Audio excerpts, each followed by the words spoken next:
ഓം ശാന്തി. ഞാൻ സത്യമായ രാജഋഷിയാകുന്നു.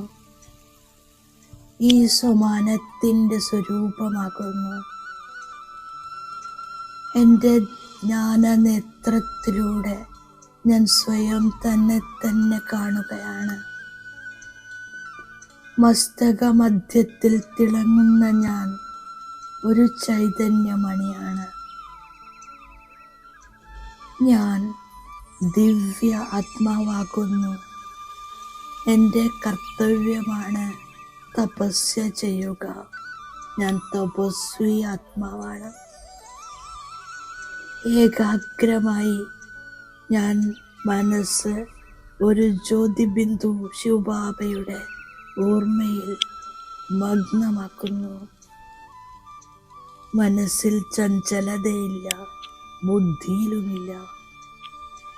ഞാൻ കേവലം ഒരു ബിന്ദു ബാബയുടെ ഓർമ്മയിൽ മഗ്നമായിരിക്കുന്നു. ഒരേ ഒരു ഓർമ്മയിൽ ഏകരസസ്ഥിതിയുടെ ആസനത്തിലിരിക്കുകയാണ്.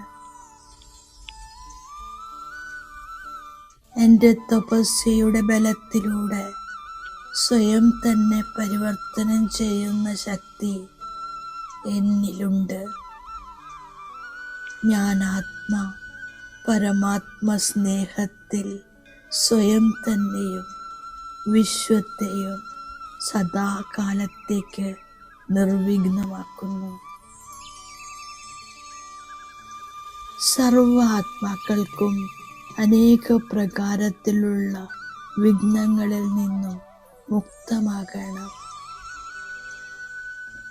ജീവൻ മുക്തിയുടെ വരദാനം ബാബയിൽ നിന്നെടുത്ത് മറ്റുള്ളവർക്ക് നൽകുന്നു. ഞാൻ രാജഋഷിയാണ്. സ്വയം തൻ്റെ മേലെ രാജ്യം ഭരിക്കുന്ന രാജാവാണ്. ഞാൻ പരിധിയില്ലാത്ത സന്യാസിയാണ്.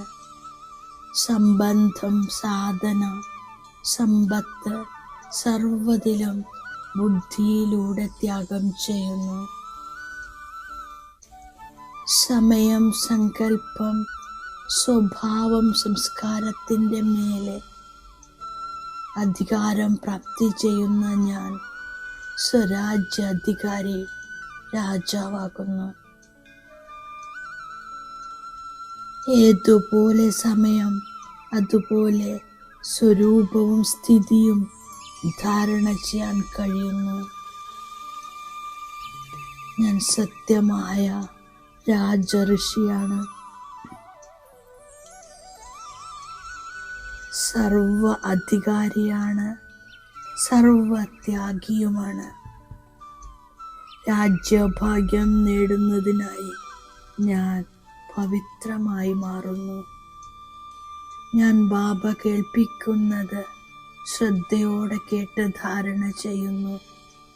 പഠിപ്പിൽ പൂർണ്ണ ശ്രദ്ധ കൊടുക്കുന്നു.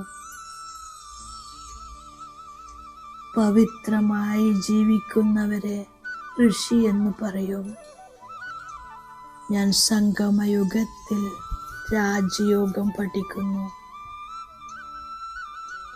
സ്വർഗം വന്നാൽ മറ്റെല്ലാ ധർമ്മങ്ങളും ഇല്ലാതാകും.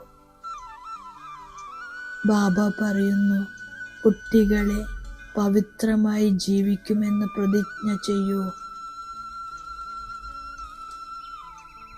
ഞാനിപ്പോൾ ബാബയിൽ നിന്നും സ്വർഗത്തിൻ്റെ ചക്രവർത്തി പദവി എടുക്കുന്നു.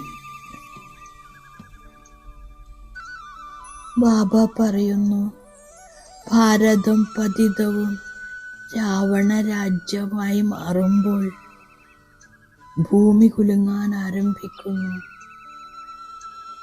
ഞാൻ ബാബയുടെ മഹാവാക്യങ്ങളെ കാതു തുറന്ന് കേൾക്കുന്നു.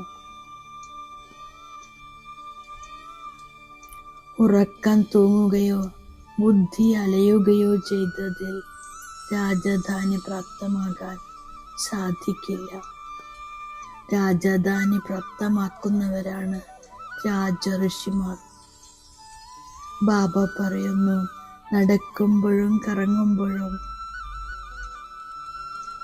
ഒരു ബാബയെ ഓർമ്മിക്കൂ. സ്വദർശന ചക്രം കറക്കൂ.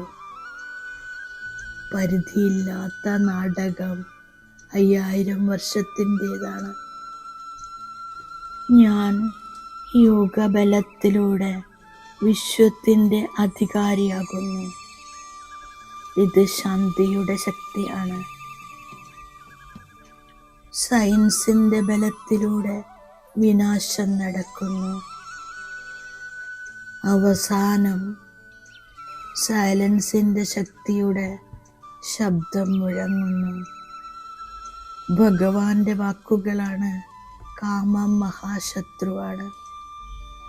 ബാബ പറയുന്നു, വികാരത്തിലേക്കൊരിക്കലും പോകരുത്.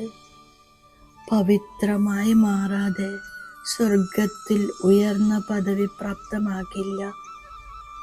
കുലത്തെ കളങ്കമാക്കുന്ന തരത്തിൽ മോശമായ യാതൊരു കർമ്മവും ചെയ്യരുത്. സ്വയത്തോട് പവിത്രമായി മാറുമെന്ന പ്രതിജ്ഞ ചെയ്യണം. പൂക്കളുടെ പൂന്തോട്ടത്തിലേക്ക് പോകാൻ മുള്ളുകളെ ഇല്ലാതാക്കണം. ഞാൻ ബാബ തന്നിരിക്കുന്ന വരദാനത്തിൻ്റെ സ്വരൂപമാകുന്നു. ഈ അലൗകിക കളിയും കളിപ്പാട്ടങ്ങളും ഉപയോഗിച്ച് കളിച്ചുകൊണ്ട് സദാ ശക്തിശാലികളായി മാറി ഉറച്ചതും ഇളകാത്തവരുമാകുന്നു. ഞാൻ പരിതസ്ഥിതികളെ കളിപ്പാട്ടമായി കാണുന്നു. പേടിക്കുകയോ പരിഭ്രമിക്കുകയോ ചെയ്യരുത്. സ്വയത്തെ ബാബയിൽ സർവസങ്കൽപ്പങ്ങൾ സഹിതം ബലിയർപ്പണമാക്കുന്നു. അപ്പോൾ മായയുടെ ആക്രമണം ഉണ്ടാകുന്നില്ല. ദിവസവും അമൃതവേളയിൽ സാക്ഷിയായിരുന്നു കൊണ്ട് സർവശക്തികളാലും സ്വയത്തെ അലങ്കരിക്കൂ. അപ്പോൾ ഉറച്ചതും ഇളകാത്തവരുമായി നിലനിൽക്കാനാകും. ലോകകാര്യങ്ങളെക്കുറിച്ച് കേൾക്കുകയും കേൾപ്പിക്കുകയും ചെയ്യുന്നത് സ്വയം തന്നിൽ മാലിന്യങ്ങൾ നിറക്കുന്നത് പോലെയാണ്. ഓം ശാന്തി.